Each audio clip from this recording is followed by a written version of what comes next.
we are here at the 2024 March for Life. Do you believe that God is pro-life? God is the creator of life, yes. God created life, so God is pro-life. Do you believe the Bible is pro-life? Yes. What about in 2 Kings when God sent some bears out of the forest to kill some kids for making jokes about someone being bald?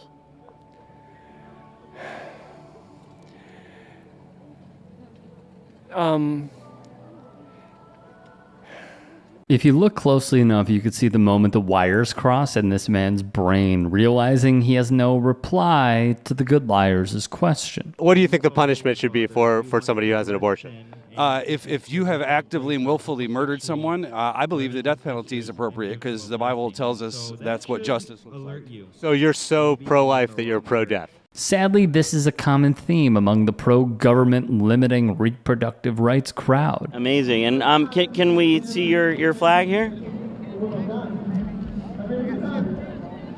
Liberty or death? You think abortion is murder? Oh, absolutely. Absolutely. I mean, because...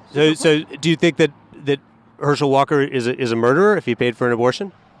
Well, like I said, we've all done bad things. I mean, well, murder is that's one of the worst you could do, right? You know, it's according to what you want to call murder. I mean, if you see somebody breaking in your house and you kill them, is that murder?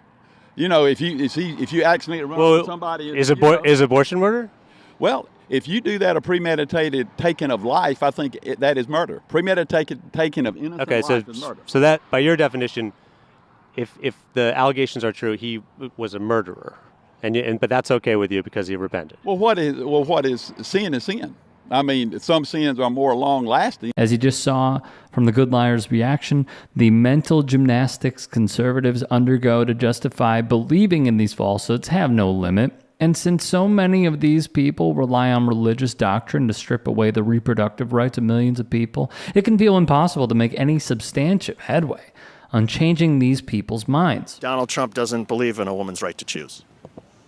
Okay, but there are certain cases where I believe that a woman should be able to choose, but there are also certain cases where, that is a child inside of a woman's body.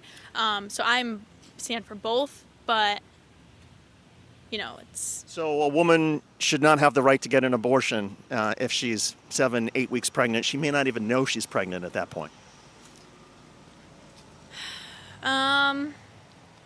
I believe that most likely she will know at that point, but if she doesn't, of course, baby has been growing inside of her for 6 weeks, so it's, you'd be killing someone if you did an abortion.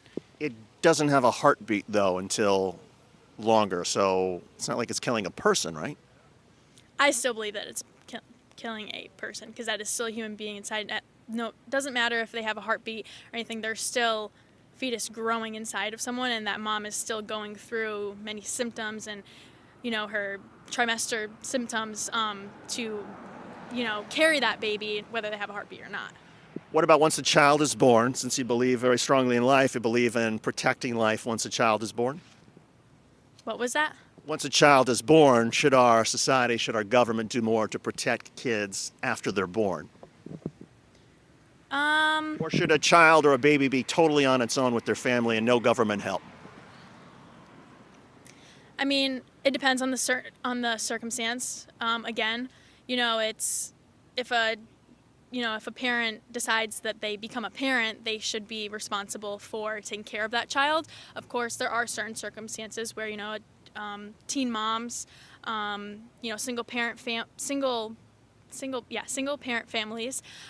who, I believe that they could use some assistance, but for the most part, it's like they're choosing to become parents, and they should... But it's not the child's fault if they're born to a parent who can't take care of that child or can't feed that child. It's not the child's fault, right? So shouldn't our government at that point step in and try to help?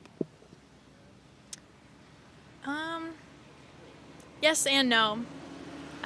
That's what I believe. The hypocrisy of the anti-abortion crowd becomes more apparent the more you ask about their beliefs on the government's role in supporting the citizens under its control, where social programs like paid parental leave, subsidized childcare, and universal health care do far more to protect the supposed sanctity of life that these folks claim to care so much about. I saw the sign, choose adoption. Yeah. And how many children have you adopted? Not able to adopt. I'd love to adopt. We weren't able to adopt. And how many children have you adopted? None. I have two of my own. Yeah. And how many children have you adopted? None. And how many children have you adopted? I have two of my own. Yeah. But so you've adopted? I have two of my own. But you haven't adopted. Okay. The message. Okay. And of course, they can't even follow their own advice and refuse to fully take part in the belief system that they are advocating for.